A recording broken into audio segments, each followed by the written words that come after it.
I think you should have things set up in such a way that if what I call eventualities occur, you shouldn't be too concerned. You should be able to have a cushion to deal with those. What I mean is things like, let's say, a traffic jam or anything like that, anything that's gonna slow you down. That's something I need to work on. That particular example, making more time for things, not just driving somewhere, but just things in general. Just having a cushion of time for everything I do.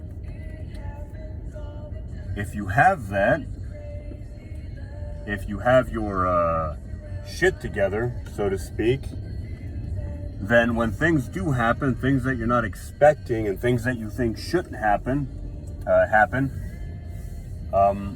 you can handle the situation. And you may even find that you will get to a point where you no longer frame them as things that shouldn't happen. You frame them as things that could happen, and in actuality do happen from time to time. You're going to see that reality, right? You're not going to be expecting your environment to behave perfectly all the time, to behave according to your needs, because that's not going to happen, right? Your environment is not going to do what you want all the time. This is part of learning how to not need to control everything, which I know not everybody has that issue. You know, some people have the opposite problem. Some people are too submissive. I won't get into that, right? Everybody's got an imbalance.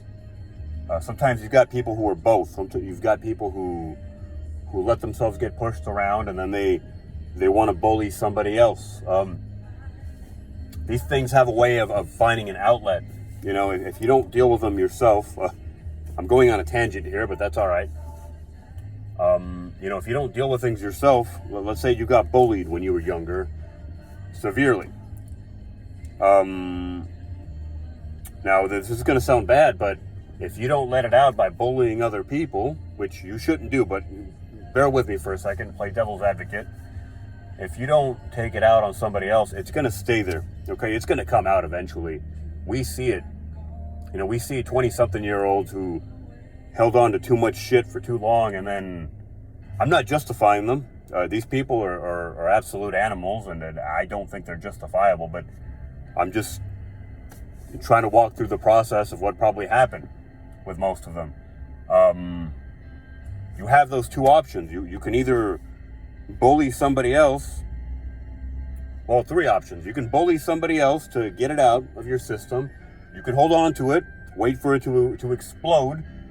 Or you can find a healthy, I would consider healthy way to deal with it. Which would be to, whatever happens to work for you, right? Whether it's reflecting on things, taking time to think about things, writing them down, you know, maybe going to therapy, maybe both, and then some other stuff that I might be forgetting to mention. You know, things need to be dealt with. And this does tie into the other subject initially talked about, which was getting your shit together. You know, it's not a simple matter of just waking up one day and choosing to have it all squared away, as they say in the military, or so I've heard. It doesn't work that simply. You have to make a conscious decision, and you have to take it one day at a time. It's not going to happen overnight, and you definitely shouldn't beat yourself up if you can't fix everything overnight, because that's only going to make things worse.